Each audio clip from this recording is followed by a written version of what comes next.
I don't want to just justify everything and say like I enjoyed myself, so then this movie is great.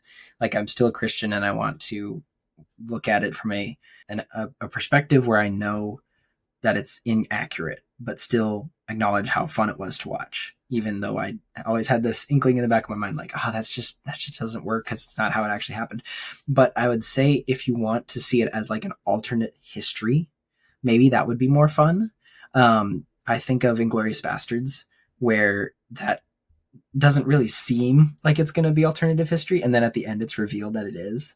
And it's one of those things that's like it starts somewhere in what's familiar to us, and then as we know from Endgame, there's branch timelines, and maybe we're just following that branch timeline. Maybe Moses was a warrior in this branch timeline. This is my nerdiness coming out, but like, so that's my explanation internally. It's not actually like they're trying to say that this was maybe an interpretation, but it's really not. You need carbs! May thy knife chip and shatter. There is beauty in imperfections. You're great. I am. And if you feel it,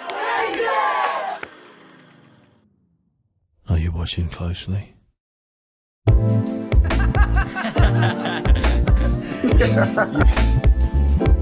Everybody, this is my daughter. This is Anya. She is the cutest, and she is mine. And I get all the cuddles.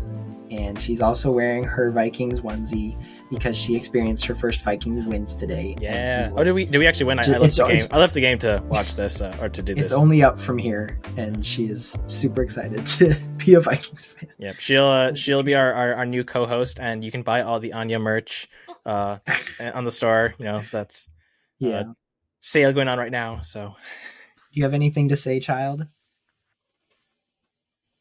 Oh, big yawn. Okay.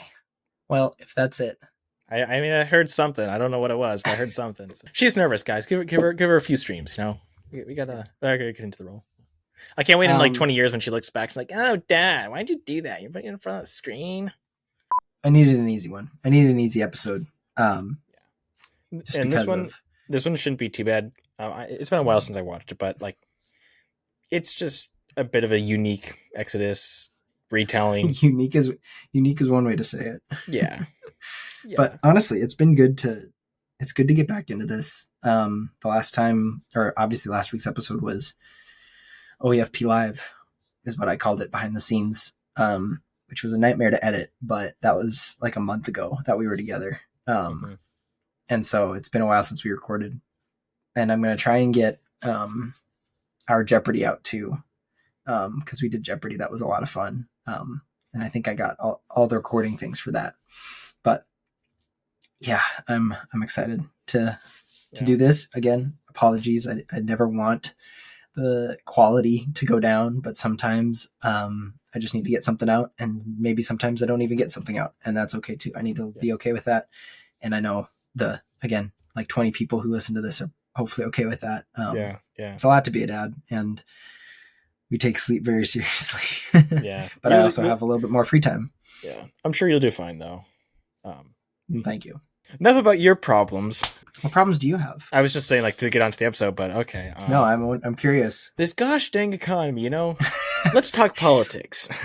We live in a society. How long do you have?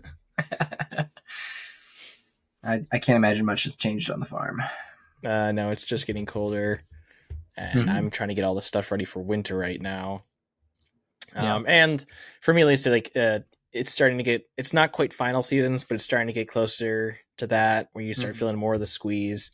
And it's online, so it's not quite a motivation problem, but it's just like, I got to get this done. And that's what I'm thinking about every day. And then I'm also like, oh, but I also want to get this done while I'm outside, but I also got to spend time inside doing this. And it's like, you know, it is what it is. It's going to be what it's going to be. It's just getting closer to that season where you got to start thinking about planning ahead so you don't get procrastinated behind assignments and stuff like that.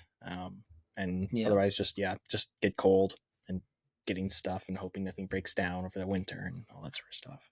Well, let's get into it. I was a little surprised at how much I liked Prince of Egypt, or not. Sorry, gosh, that's my first note. Our Our topic today is Exodus, God, and Kings, which is continuing, I believe, only our second episode of slightly heretical movies that you and I have started a mini series about. The last one we did was Noah, and I actually have some thoughts about that, but I'm going to talk about that in a different episode.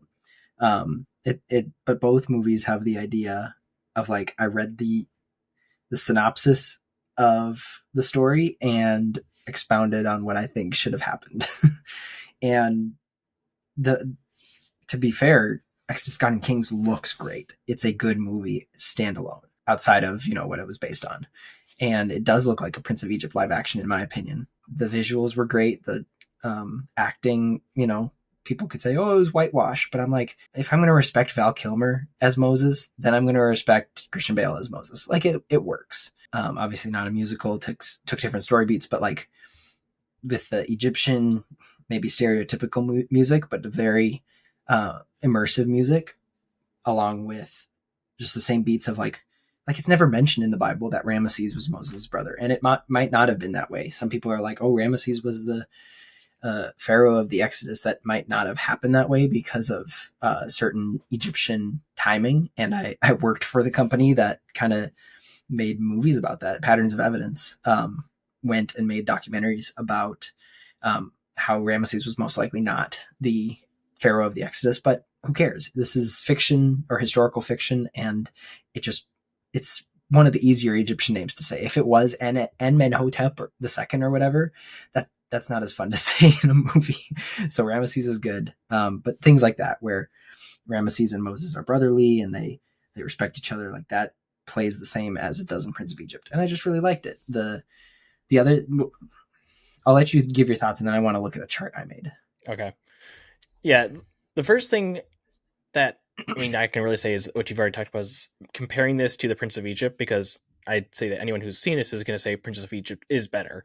But it is interesting how there's a Hollywood canon, I suppose, of what the Moses story kind of looks like. You can kind of see, because like, even if you go back to what year was it? The Ten Commandments. I don't know if you've ever seen that one, but that's like the really old one from the 1960s. That's kind of got the same idea where it's like, oh, Ramesses is his brother, and it's a high Egyptian period and all that. There's this interesting thing where like there's like a Hollywood version, and the Hollywood version becomes the popular version, even if it's not the most accurate, which is interesting in of itself. The other thing, comparing this to the Noah, that I find interesting is just like how many big name actors and directors are associated with this film. Because like with the Noah one, you were like, wait, who's in that? Who's in that? Who's this? And the same thing, because I watched Gods in Egypt, I think I just found it at the library and just like, oh, this is interesting, and watched it. And it's like, oh, Christian Bale's in this. Oh, Ridley Scott directed this? Ben Mendelsohn. Yep. Couple others. Yeah. Which, to be fair for Ridley Scott, based on some of his other historical films, I can kind of see the weird Hollywood things that come into it, but it's just he like he goes for the epic over the authenticity. Yeah, but it's just like I think there was like a casting list I was looking at here. Like Christian Bale, Joe Edgerton, Aaron Paul, Sigourney Weaver. There we go. Sigourney Weaver was kind of interesting. Ben Kingsley, which kind of makes sense because he looks like somebody from that era. And there's just like some other ones you're just like, oh, it's just crazy. Like some of the people that were roped into this, and like they spent what was it, $280 million on this or something? It was like 200 million or something like that. It was a lot. Yeah, I don't want to just justify everything and say like I enjoyed myself, so then this movie is great. Like I'm still a Christian, and I want to look at it from a perspective where I know that it's inaccurate, but still acknowledge how fun it was to watch. Even though I always had this inkling in the back of my mind, like, that just doesn't work because it's not how it actually happened. But I would say if you want to see it as like an alternate history, maybe that would be more fun. I think of Inglourious Bastards, where that doesn't really seem like it's going to be alternative history, and then at the end it's revealed that it is. And it's one of those things that's like, it starts somewhere in what's familiar to us, and then as we know from Endgame, there's branch timelines, and maybe we're just following that branch timeline. Maybe Moses was a warrior in this branch timeline. This is my nerdiness coming out, but like, so that's my explanation internally. It's not actually like they're trying to say that this was maybe an interpretation, but it's really not. Like you can write historical fiction to a certain degree, and then like Ridley Scott often finds himself in, it kind of just ends up being fake and false. Like it's there's a line and he crosses it all the time, but it's fine. It's like, yeah. My favorite little historical tidbit was thrown into this is that if you notice, the first battle that they're seen fighting it is the Battle of Kadesh, and that's just for history nerds. That's like, haha, I see what you did there, because that's the first known recorded battle in history. There you go. History note over. I didn't know that Mr. Guy with a degree in history. That's actually really cool. I like that. Did they say that? Like, go to Kadesh and whatever? Yeah, it's just like a little reference tidbit there, thing there, but cool. Well, and that's the other thing too, is it's just the where you place Moses and his whole role into this, as like, it's kind of interesting that they decide that their version of Moses is someone who's going to be sort of a rival to Ramesses and kind of the one who might take on the throne or whatever. Like there's that sort of interplay in that rivalry, and then like that's ultimately thrown away, and then he goes into the desert and does all that sort of stuff. But and then it's just like, they really like to focus more on the idea of Moses as a warrior at like at the beginning, and then when he tries to lead basically like a guerrilla rebellion against the Egyptian government. Yeah, we'll get to that. I did want to, to wrap up this kind of intro, I wrote, this movie is a lot more battle and politically focused for the epic thrill, and that's a very Ridley Scott move. And in that, it was masterfully done. I think the battles were amazing. I think all of the CGI, this is somewhere in there here is 2014 was the era of where CGI looked good before things started to get messy and lazy. And so it looked really great. I think they could have done more with things like the Pillar of Fire, but honestly, it all looked flawless and, again, was pleasing to the eye. Yeah. Because we are naturally going to compare it to the Prince of Egypt, I want to share this little thing that I made. This is the percentage of how each movie handled the plot points. Now, granted, God and Kings is an hour longer, but for the most part, I think it balances pretty well. I could have probably labeled these better. It seems like the biggest difference is at the beginning. So Moses being exiled is delayed a lot, but imagine if you shifted that back about 10%, maybe 8%, all of these others would line up pretty well. The Prince of Egypt, Red Sea, is in red here, and that's pretty short compared to the Red Sea of God and Kings. And some of and the way I marked this is like the first time it happens. So like from when this red at the beginning starts, that's when the burning bush, when we first see the burning bush.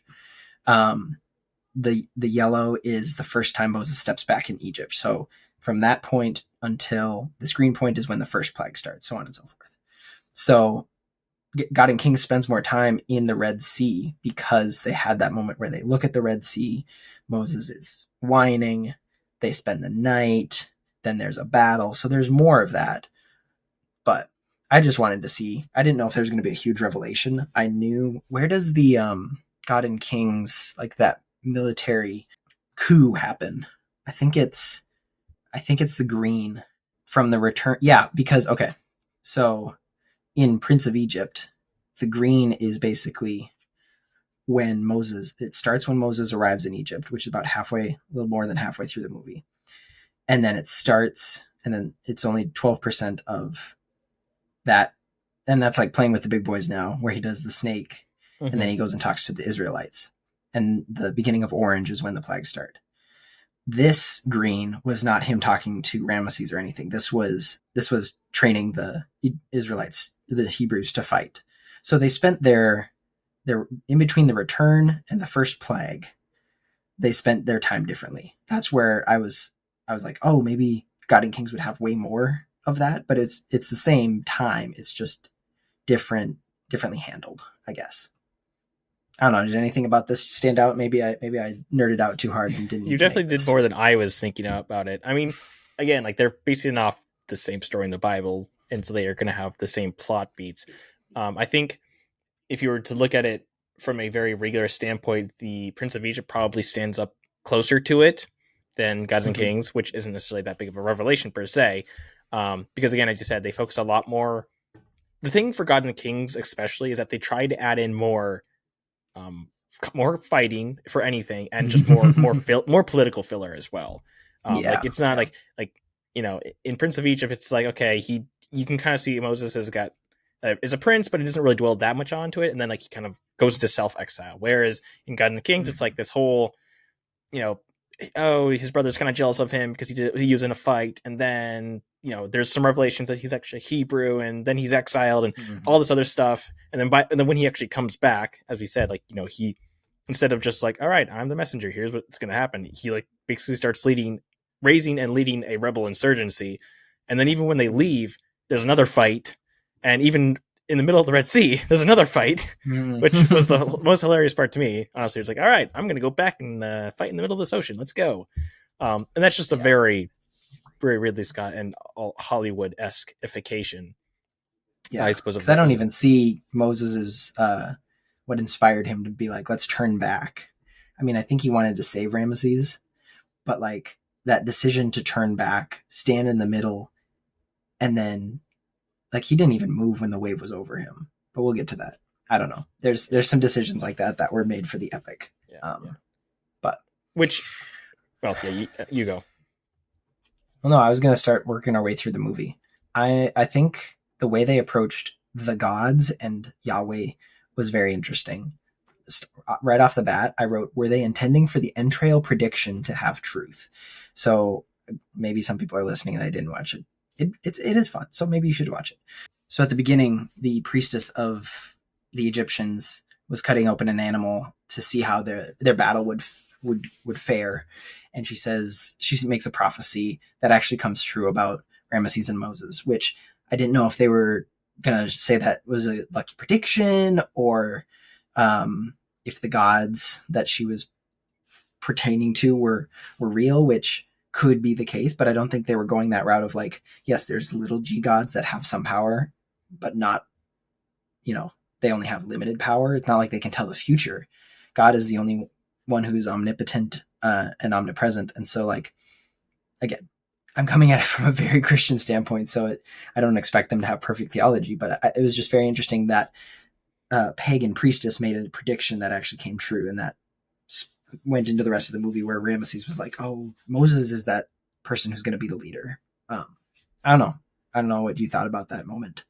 I haven't really thought about that one too much. Well, you've also haven't watched it for a while. Yeah, that's fair. But also I wrote notes on everything. I'm sure. I mean, that's the other thing is, again, comparing it to Prince of Egypt, is that at least in that they very much they're very much portraying all the magicians as mostly just being charlatans at best. I think maybe there wasn't like basically there wasn't really any divine intervention besides from God, and in this one they didn't really dwell on that too much either. Which again is kind of the whole point of Exodus, is that like it doesn't even matter if they're real or not. Like they can't compete to the overwhelming power of God, who's unleashing his wrath through the 10 plagues and all that. Which about that, I didn't feel like the title of the movie really made sense, because Gods and Kings makes sense when describing the idea of the Exodus, but the actual story doesn't play into that. The gods are not really a character. Like you can see Ramesses praying to them, but the idea that God, Yahweh, did a plague against each of their strongest is kind of a common Sunday school answer or understanding of how the plagues worked. That was never brought up in the movie. And even Yahweh was not portrayed anywhere close to accurate. So they didn't give a lot of credence to that. The Kings makes more sense, but really it's just Ramesses. And maybe it spurs off of this prophecy where Moses was maybe going to be a king and a leader, but he wasn't ever really a king. So like, I just don't think the title makes all that much sense. It's probably just, I'm 9% sure. Well, again, most Hollywood titles are just sound cool, sure. Get eyes on target. That's all that's really all they care. So I think that's all that was. Yeah, Exodus, Gods and Kings. There you go. Sounds attractive for the movie. Yeah. That's literally it, probably. Bunch of small things. Like I don't know why Moses tried to kill the guards in the alley. Like he wasn't in any true danger. He could have said, "Hey, it's me. It's Moses." Or I suppose he didn't want to be known. and it was a little prejudice, which is the point for them to say, "Hey, you slave." So I don't know. I didn't feel like he needed to kill them, but that needed to happen for the next part of the story, which that was the killing of the Egyptian that Moses runs away from. But in this version, it's exile because they needed a little bit more justice and political drama. And so instead of fleeing, he was banished and exiled to the desert, which works too, I suppose. Yeah, it's just again, it's a very convoluted way of, like, in the Bible, it's like, he sees a slave being beat, he kills the guards or whatever, and then like he realizes the threat that will come upon him, and so he leaves. Whereas in the story, it's like, actually he's going to this other place, and then he overhears something, and then he doesn't believe the story about his true lineage, and then he gets attacked, and then he tries to cover it up, and then these Hebrew women tell it to like the viceroy, I think, and then somehow that gets to the Ramesses, who's the new pharaoh, and then he tries to interrogate Moses' sister, who's a serpant woman, and then Moses is like, no, don't do that, I'm actually that, and it's like this whole other thing. Whereas, like, again, in the Bible and how it's portrayed in like Prince of Egypt is much more like, oh, better go now. Boom. Yeah. Like, that's, well. So again, like, it's that example of like, it's not quite outright totally denying it, but it's just like expanding on it, making it more complex and nuanced, which is a very, again, Hollywood type of trope thing to do. And Miriam and Aaron were not included almost at all. Miriam was basically in that courtroom scene because she was apparently still his maid or nurse or something. And then Aaron, I don't even remember now that I'm thinking about it. It says he was cast, but I'm like, I do not remember him.